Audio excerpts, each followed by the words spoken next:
अच्छा जी, ज़रा बात करते हैं, हमें सीनियर सहाफ़ी अतर काज़मी ने ज्वाइन किया है। बहुत शुक्रिया अतर। ये बताइएगा कि ये बहुत से वज़ीरों से अब तो हम ये ज़रा पॉपुलर बात होना स्टार्ट हो गई है कि इंतखाबात जो हैं वो हो जाने चाहिए, शायद द टाइम इज़ राइट। हुकूमती वज़ीर ये कह रहे हैं अगर वो इतना ही संजीदा है तो फिर ये जोड़ तोड़, ये कौन हमारे साथ है कौन नहीं है, इस पर बात क्यों जा रही है? फिर आवाम को इससे ज़रा रिलीफ दें और करा दें इलेक्शन, अगर यही चाहते हैं आप लोग सारे।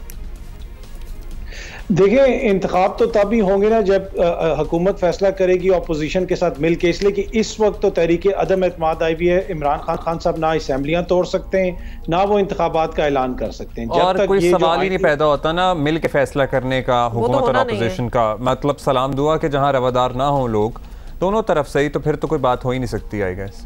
जी बिल्कुल, एग्जैक्टली वही मेरा पॉइंट है कि इस वक्त तक तो वो कोई आउट ऑफ क्वेश्चन है, इसलिए कि जब तक ये तहरीक अदम एतमाद का मरहला हल नहीं होता, इंतखाबात की तरफ जाना मुझे तो मुमकिन नहीं लग रहा। दूसरी बात यह है कि अगर इस वक्त इमरान खान साहब इंतखाबात की तरफ जाएंगे तो मेरे ख्याल में तो उनका हाल भी वही होगा जो माजी में दूसरी जमातों का होता रहा, उनको महदूद कर दिया जाएगा चंद सीटों तक। ईवीएम का जिक्र आप कर रहे थे अपने पिछले जो आपका सेगमेंट था उसके अंदर भी, ईवीएम और ओवरसीज पाकिस्तानियों के जो वोट हैं वो बड़े इंपॉर्टेंट होंगे। इमरान खान साहब ये समझते हैं उनकी जमात के लिए, लेकिन दूसरी जमातें उसको मानने के लिए इस वक्त तैयार नहीं है। तो मुझे नहीं लगता कि हुकूमत के हक में होगा कि वो अर्ली इंतखाबात में इस सूरत में चले जाएं। हाँ, तरीके अदम एतमाद के बाद अगर वो जाते हैं, चीज़ें चेंज होती हैं तो फिर एक डिफरेंट चीज़ है। इस मौके के ऊपर जाना, जो लोग तरीके इस मौके से मुराद यही है अतर साहब हमारी कि जिस तरह शेख साहब कह रहे हैं हज के बाद इलेक्शन करा लें, वो हालांकि कॉन्फिडेंट हैं कि इस वक्त तो पॉपुलैरिटी बढ़ी हुई है, तो अगर जाएंगे तो भाई जरा बैंक के साथ वापस आएंगे। अतर साहब कल हमारी तो लेट डेवलपमेंट रात गए डेवलपमेंट के बाद क्या समझते हैं बेहतर क्या है? MQM now is an agreement with opposition, उन्होंने एक डॉक्यूमेंट सबने मिलकर साइन कर लिया है। हुकूमत को नंबर्स गेम में शिकस्त बज़ाहिर अब तक की सूरत हाल आज वी स्पीक, क्योंकि हर सेकंड ऑल तो सूरत हाल बदल जाती है, उनकी हुकूमत की नाकामी अपेरेंटली सबको नज़र आ रही है। तो क्या मोतबर रास्ता होगा? इमरान खान साहब खुद इस्तीफ़ा दे दें या फिर ये वोटिंग होनी चाहिए? क्या इस पे राय है आपकी?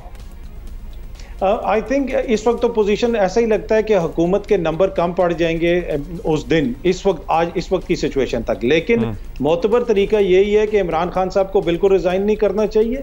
इनको कहें कि तहरीक अदम एतमाद कामयाब करें और कामयाब करने के बाद फिर इनसे कहें कि आप चलाओ हुकूमत।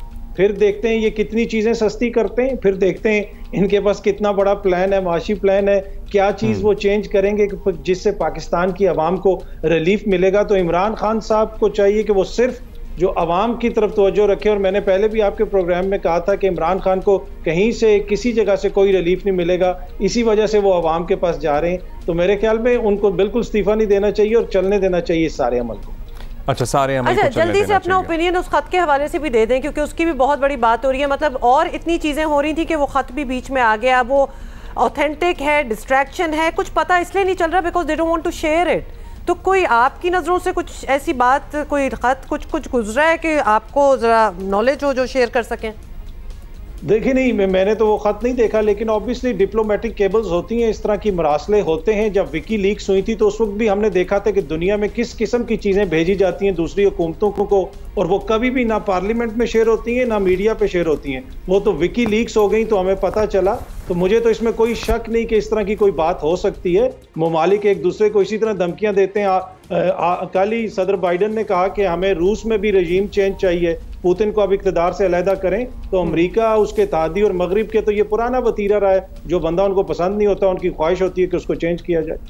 मगर देखें, अगर इस तरह की पाकिस्तान के खिलाफ धमकी आ रही है, दिस नेशनल सिक्योरिटी रिस्क, तो इसमें तो अपोजिशन भी ये कह चुकी है कि अगर वाकई ऐसी कोई बात है तो हम सब मिलकर इसका मुकाबला करेंगे और पूरी कौम भी और पूरा मीडिया भी साथ खड़ा होगा वज़ीर आज़म। और असल खास तौर पे हम इसलिए कह रहे हैं क्योंकि वज़ीर आज़म ने इस खत को बहुत सीरियसली लिया है, तो विच मीन्स कि ये सीरियस नेचर का है, इसीलिए उन्होंने चले हमें ना दिखाएं, मीडिया में ना शेयर करें, तो जो मोतबर इदारे हैं उनमें शेयर करें, पार्लियामान के कुछ बड़े लीडरान को दिखा दें ताकि सब ऑन बोर्ड तो आए। मतलब ऐसे तो नहीं ना कि मैंने जलसे में तो दिखा दिया लेकिन मैं नहीं उसके बाद बताऊंगा कि क्या है।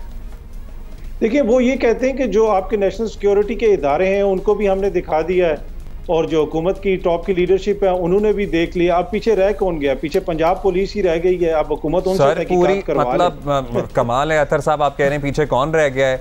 कोई फिर मेरा ख्याल है कि अगर कौमी सलामती के इदारों को देख लिया है तो फिर ISPR को इस सिलसिले में कॉन्फ्रेंस करनी चाहिए, क्योंकि कौमी सलामती का मसला है, ठीक है। और मतलब फवाद चौधरी कहते हैं हम कुछ भी नहीं बताएंगे, हम तहकीकात भी नहीं चाहते इसकी, मतलब किस पार्लियामान में से किसी ने नहीं देखा। दिखाएंगे। Anyway, this is also something other, sorry we are short on time, बहुत बहुत शुक्रिया आपने हमें ज्वाइन किया है। बट ये जो सवाल हम सामने ला रहे हैं ये सवाल वैलिड है, तो इनका जवाब कहीं ना कहीं से और ऑफ कोर्स हुकूमती इदारों से, वज़ीर आज़म से जवाब मिलना चाहिए कि ये ख़त, क्योंकि ये it affects all of Pakistan and all Pakistanis.